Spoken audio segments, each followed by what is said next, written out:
Welcome to the wonderful world of physics. This is Physics 104A, the Chapter 2 homework. Let's start with question number 19. It says a model rocket is launched straight upward. Its altitude y as a function of time is given by y equals bt minus ct squared, where b is 82 meters per second and c is 4.9 meters per second squared. Use differentiation to find a general expression for the rocket's velocity as a function of time. When is the velocity zero? All right, so we see the equation here that I've drawn, or that I've written, y equals 82t minus 4.9t squared. And here is on the right the general function without those, without the coefficients filled in. If we use differentiation, the velocity is, and on the right we can take dy dt, and that becomes b minus 2ct. When we fill in those values, we get 82 minus 9.8t. Now you didn't have to do what I've done here on the right. You could have just looked at this equation on the left and then filled those in.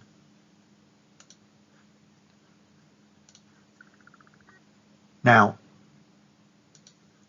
in part B, it says, when is the velocity zero? Well, once we have our velocity function, we're going to set it equal to zero. 0 equals 82 minus 9.8t. The question asks, when does this occur? So we'll solve for t. 9.8t equals 82, so we say t equals 8.4 seconds. Question number 24. An airplane's takeoff speed is 320 kilometers per hour. If its average acceleration is 2.9 meters per second squared, how much time is it accelerating down the runway before it lifts off? We're going to need to convert that speed into meters per second. So here I've done the conversion. Sorry about the sloppiness here. 320 kilometers over an hour. We're going to convert kilometers to meters by saying 10 to the third meters is 1 kilometer. And then seconds to hours, 1 hour over 3,600 seconds, you should get 88.8 repeating meters per second. It's starting from rest, so we have v naught equals 0. Acceleration is 2.9 meters per second squared. What is the time? Let's use this equation that acceleration is change in velocity over time, and then we'll solve for time. So time is v minus v naught, which is 0, over a. We plug those values in for v and a, and we get 31 seconds.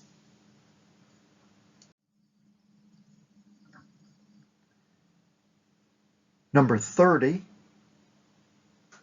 says, starting from rest, so there we have right away v naught is 0. A car accelerates at a constant rate, reaching 88 kilometers per hour in 12 seconds. Finds its acceleration and how far it goes in this time. We're going to convert v, velocity, 88 kilometers per second. Turn your kilometers into meters. We're going to turn our hours into seconds, and you should get 24.4 meters per second. Time is 12 seconds.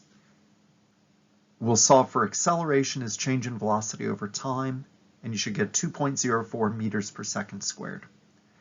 Then question B wants to know how far does it go. Let's use the equation that relates velocity, acceleration, and displacement. So delta x is v squared minus v naught squared over 2a. So v squared is 24.4 squared. I haven't written this right here, but minus v naught, which is 0 squared, and then divided by 2 and the acceleration. Notice what I've done for acceleration. Back in part A, I wrote down 2.04, but then it was appropriate to do significant figures, 2 significant figures, so that answer was 2.0. But notice down here in part B, I need to use the full expression of acceleration. My calculator had actually given me 2.037037,037, so I need to type that in, and I get 147 meters. Another way to solve the same question is use this equation that x equals x naught plus v naught t plus 1/2 at squared. X naught is 0, v naught t is 0, and we're left with just 1/2 at squared. It should still give you 147 meters.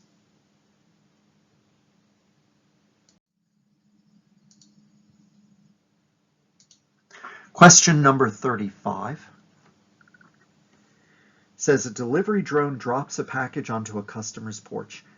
If the package can withstand an impact speed of 8 meters per second, what's the maximum height from which the drone can drop the package? You see the picture, I've got y naught equals 0, y equals question mark. Down is the positive direction, therefore acceleration is 9.8 meters per second squared, and that's positive. We're looking for the situation where v, the final v, is positive 8 meters per second. And we want to know what the displacement is. So it's a good setup for this equation here. V squared equals v naught squared plus 2a delta y. We solve for delta y, plug in all the values, and we get 3.27 meters.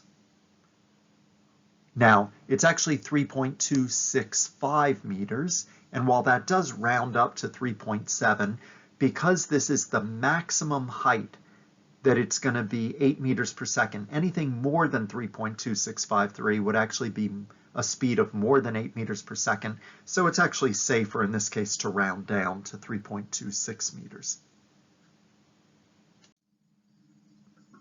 Number 38, a foul ball leaves the bat going straight up at 23 meters per second. How high does it rise? How long is it in the air? Neglect the distance between the bat and the ground. I've drawn the picture for the setup. It's a vertical one-dimensional problem, and so V naught is 23 meters per second. If we want to know how high it rises, we're interested in the maximum height, and at maximum height, this is where V is equal to 0. And we have y equals question mark. That's what we want to figure out. Since I've made V naught positive 23 meters per second, that means I'm calling up the positive direction. Therefore, acceleration is negative 9.8 meters per second squared. I want to know how high does it go? So we use the kinematic equation.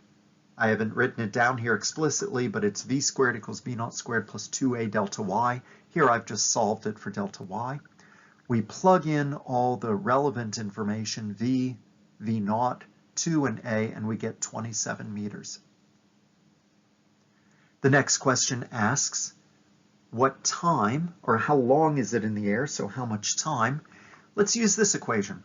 Y equals y naught plus v naught t plus 1/2 at squared. We're going to set y and y naught both equal to 0.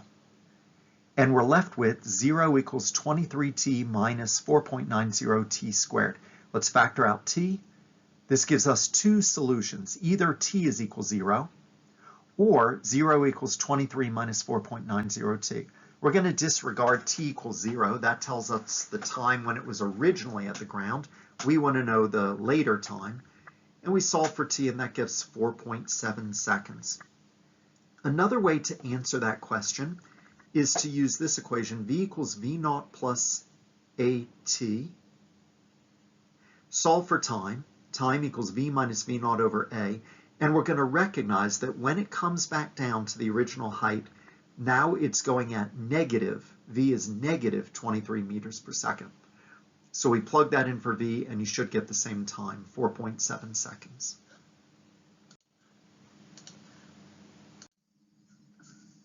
Next one is number 41. A jetliner touches down at 288 kilometers per hour. The plane then decelerates at 3.38 meters per second squared. What is the minimum runway length on which this plane can land? We're going to need to convert kilometers per hour to meters per second, so go ahead and do that. That's the original, the v naught. The final v is 0 meters per second. Acceleration, it is decelerating, which means negative 3.38 meters per second squared. We want to know how much distance it needs. So let's use v squared equals v naught squared plus 2a delta x. We're going to solve that for delta x. We first also turn v, the final v, into 0. And we end up with delta x is negative v naught squared over 2a. Plug in those values, and you should get 947 meters. Number 42, a similar problem. Jetliner touches down at 275 kilometers per hour on a 1.2 kilometer long runway. What is the minimum safe value for the magnitude of its acceleration as it slows to stop? So as before, we'll turn V naught into meters per second. We get 76.38 meters per second. We want it to come to a stop. V equals 0 meters per second. Here we know the displacement of 1,200 meters.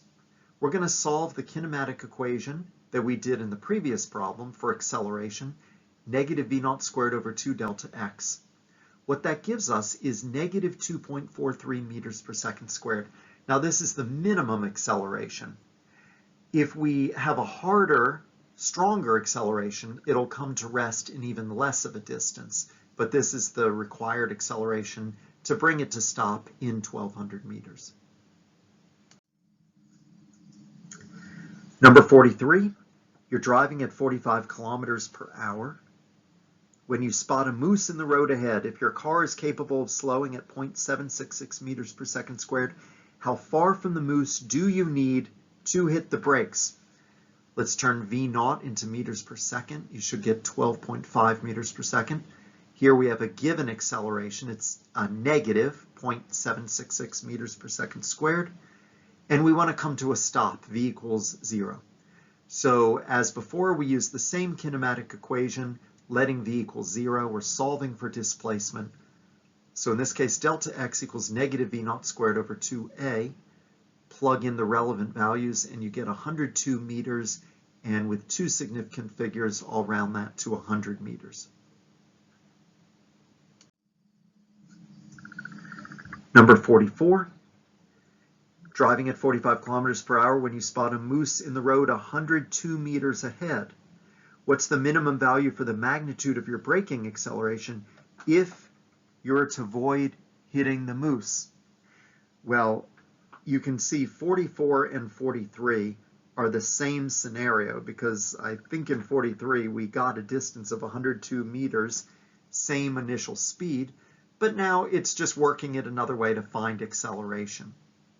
And so we have V naught converted to meters per second, V delta x, acceleration is negative V naught squared over 2 delta x. We plug that in, we get negative 0.766 meters per second squared, which, if you look back, is actually the acceleration that was given in problem 43. Number 45, a diver drops from a 9.2 meter high cliff. At what speed does she enter the water, and how long is she in the air? We have a vertical drop. Look at my picture at the top. Y naught is 0. Going down to y equals 9.21 meters. I've called down the positive direction. Therefore, acceleration is positive 9.80 meters per second squared. The question is asking what is the final speed and what is the time. Let's solve for speed. V squared equals V naught squared plus 2a delta y. It's a good equation for this information because we want to solve for V. We know V naught, acceleration, and delta y. So we're going to plug all those information in. And don't forget to square root, because here we've just solved for V squared. V is 13.4 meters per second. Question B asks how much time. Well, we know V, we know V naught, we know acceleration. Let's use this equation and solve for time. Time is V minus V naught over A. We know V naught is 0, so it's just V over A. We're going to use the answer we got in part A, and don't use the rounded off answer. Don't use 13.4. Use it, take it out a few more digits. So in part A, I got 13.4356. We're going to go ahead and use that. Divide by 9.80. We get 1.37 seconds. We can also check our answer by using y equals y naught, which is 0, plus v naught t, which is 0, plus 1/2 at squared. Use this equation, plug in this time that I got in part B, which was actually 1.37098 seconds. When you plug it in, you get that she's fallen a distance of 9.21 meters, which was in the given information. Number 46. A diver drops from a cliff and enters the water 1.05 seconds later. Find the cliff height and the speed with which the diver enters the water. Here's the picture. Y naught is 0. Now we want to know what y is. down is positive, so acceleration is positive 9.8 meters per second squared. V naught is 0, time is 1.05 seconds. If I want to know the distance, this is a good setup, this equation. Y equals y naught, which is 0, v plus v naught t, which is 0, plus 1/2 at squared. So we plug in the a and the t, and we get a distance of 5.40 meters. Then we want to know what speed. So the easiest is to say v equals v naught plus at, where it's acceleration times time, and we get 10.3 meters per second. Alternatively, now that we know how far the diver falls, we can say v squared equals v naught squared, which is 0, plus 2a delta y. Solve for v, so we get 2 times a times delta y, which we found in part A. Take the square root, and we get 10.3 meters. I'm sorry, 10.3. It should say here meters per second.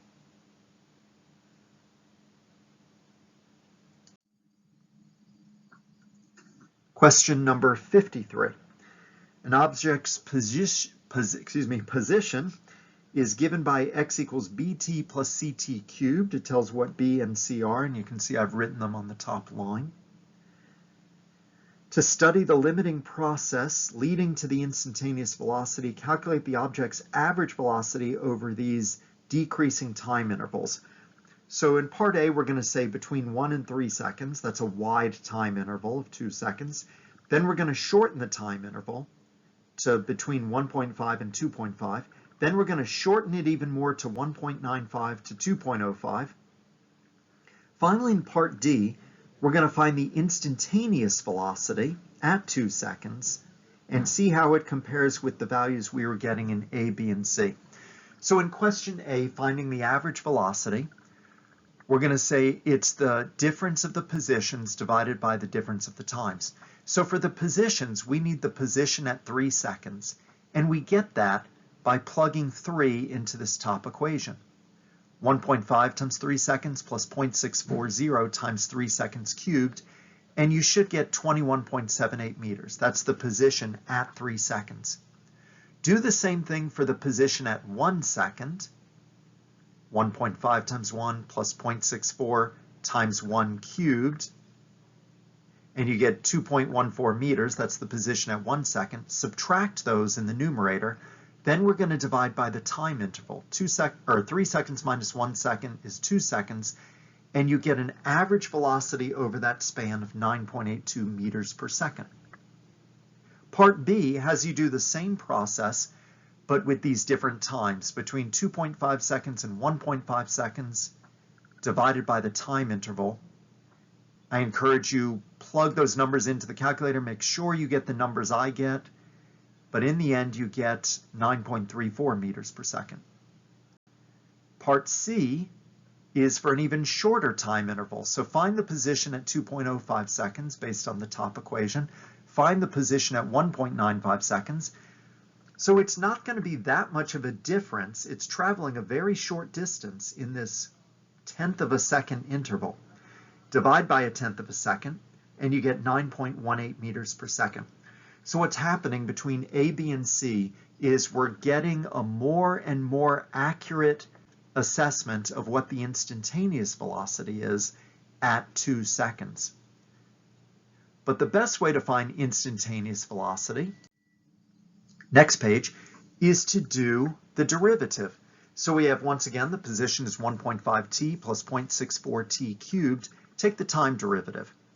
It becomes velocity is 1.5 plus 3 times 0.64 is 1.92, and then t squared. Plug that in, and you get 9.18 meters per second.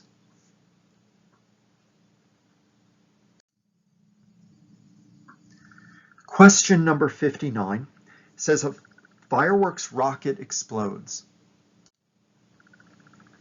at a height of 82 meters, producing fragments with velocities ranging from 7.68 meters per second downward up to 16.7 meters per second upward.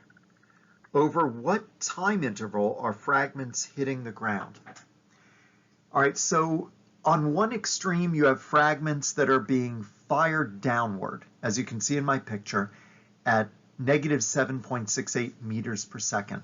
And I've called that V2 naught. So the original speed of fragment 2. And the one that's going up at the other extreme, V1 naught, is positive 16.7 meters per second. I'm calling up positive based on those numbers, so down is, acceleration is down, negative 9.80 meters per second squared, and the original height for both of them is 82 meters, the height above the ground. The question is asking over what time interval are fragments hitting the ground, so somewhere down below, 82 meters lower, I'm going to call that y equals 0. I've called up positive, so down has to be 82 meters less than the original height, so it's appropriate to call the ground 0. So let's look at the most upward fragment that's going at upward 16.7 meters per second. So this is really two separate problems. We have y equals y naught plus v naught t plus 1/2 at squared. Plug in those values. Starts at 82 meters, going up at 16.7, plug in half the acceleration. We get a quadratic equation. I used a graphing calculator to solve it. You can also use the quadratic formula, but I got 6.14 seconds. That's when, after being fired upward, it'll eventually curve back and hit the ground. Now for the most downward fragment, the one that got shot downward at 7.68 meters per second, you see that it's got the same y naught. V naught is negative 7.68, same acceleration, the minus 1/2 acceleration. And again, I solved it graphically. The time is 3.38 seconds. So what this tells us is that from the moment of the explosion, 3.38 seconds later, the first fragments hit. Then finally, the last fragments hit, the ones that got thrown up. Now we have to go back and read, what did the question actually ask? It says, over what time interval are fragments hitting the ground? Well, we can say one way to answer that is from the moment of the explosion between time 3.38 seconds and 6.14 seconds. That's when they were hitting the ground. But I think the question is asking, what is the time interval? And so we can say the difference between those times, 6.14 minus 3.38, and that's 2.76 seconds. Number 67 says, a racing car undergoing constant acceleration covers 140 meters in 3.6 seconds. If it's moving at 53 meters per second at the end of this interval, what was its speed at the beginning of the interval? So that's V naught we want to find. Question B is, how far did it travel from rest to the end of the 140 meter distance? All right, so let's look at part A. We have a distance of 140 meters. It says it covers 140 meters in 3.6 seconds. We have a time of 3.6. There it is. V equals 53 meters per second. That's the final V. We want to know initial V. As I look at those 4 bits of information, the 3 that it gives us and the 1 it's asking, this looks like the most appropriate kinematic equation, that delta x is 1/2 v naught plus v times t. Essentially what this equation is saying is that the distance covered is the average velocity times time. Well, let's solve this for v naught. We're going to do some algebra. Multiply both sides of the equation by 2, so we have 2 delta x, divide by t, subtract v, so here's v naught. We plug in all those values, and we end up getting 24.7 repeating meters per second. I'll round that to 25 meters per second. So at the beginning of the 140 meters, it was already going at 25 meters per second. Now, question B asks about what happened before that. So this is like the prequel question here. Before it got up to 25 meters per second, it started at rest. And let's figure that out. Particularly, it's asking how far did it travel from rest to the end of the 140 meter distance. So we're looking for, first we're going to figure out how far was it traveling before it got up to where part A started, meaning before it got up to this 25 meters per second. So we can say v squared equals v naught squared plus 2a delta x. We're going to solve that for acceleration. Final v is 53 meters per second minus initial v. Now, so we're still contemplating the scenario in part A. We're not even yet dealing with when it started from rest, but we need the information from part A to figure out what is this constant acceleration. Once we find the acceleration, then we'll figure out what happened prior to part A. So we have 53 squared minus 24.7 repeating squared divided by 2, and the 140 meters that it covered, we find that it has an acceleration of 7.8395 meters per second squared. Great. Now that we know that acceleration, now we'll go to the prequel. Now we'll go to what happened to get as it was getting up to 24.7 meters per second. So now we'll say, I don't want to call this V naught because we've already used V naught at the beginning of the 140 meters. Let's call it V sub R for V sub rest. V sub rest is 0, and it moved up to V naught 24.7 repeating meters per second. We want to know what displacement it had during that time. So solving, delta x is V naught squared minus V rest squared over 2a. And so we have this information, these values we plug in, we get 39 meters. So what that means is, prior to the events of part A, it started from rest, it covered 39 meters, and then it's at the point where part A started, and it's at 24.7 meters per second. So we tie all these in together. The question wants to know what is the total distance. It was the part B, we found 39 meters. Then there was the 140 meters, so we add those together and we get 179 meters. It looks like in this problem we're good for 2 significant figures, so I'll round that to 180 meters. Question number 94 says an object's acceleration increases quadratically with time. A equals bt squared, where b is 0.041 meters per second to the 4th power. If the object starts from rest, how far does it travel in 6.3 seconds? All right, so now we have a situation where the acceleration is constantly changing. Ultimately, we want to find how far does it travel. We want to know position. Well, you've learned that velocity is the derivative of position. You've learned that acceleration is the derivative of velocity. Now we have to work backwards. We're going to say that velocity is the antiderivative of acceleration. Then we're going to say that position is the antiderivative of velocity. So here we have velocity is the antiderivative, otherwise known as the integral of acceleration with respect to dt. So we plug in, this here says acceleration with respect to time, that's what bt squared is. So it's the integral of bt squared dt. Integrate that, you get 1/3 bt cubed. Then there is a constant of integration. That constant of integration actually is the initial velocity, so plus v naught. Now, we want to know position, so we take the antiderivative of this. We take the antiderivative down on this line of 1/3 bt cubed plus v naught with respect to t, so dt. Taking the antiderivative, we get 1/12 bt to the 4th plus v naught t plus x naught. Now that x naught is the constant of integration that we get when we have an indefinite integral. It's the initial position. So that is an expression for the position with respect to time. Now it says the object starts from rest, which means v naught is 0. So we'll just get rid of that, call it 0. We want to know the displacement. Displacement is x minus x naught. And so we're going to take this expression for x, subtract away x naught, the original position, and that will leave us with position. Well, the only term left is 1/12 bt to the 4th. So there it is. Displacement is 1/12 bt to the 4th. Plug in the values. You have b given on the top line. You have t, and you have 5.4 meters is the displacement.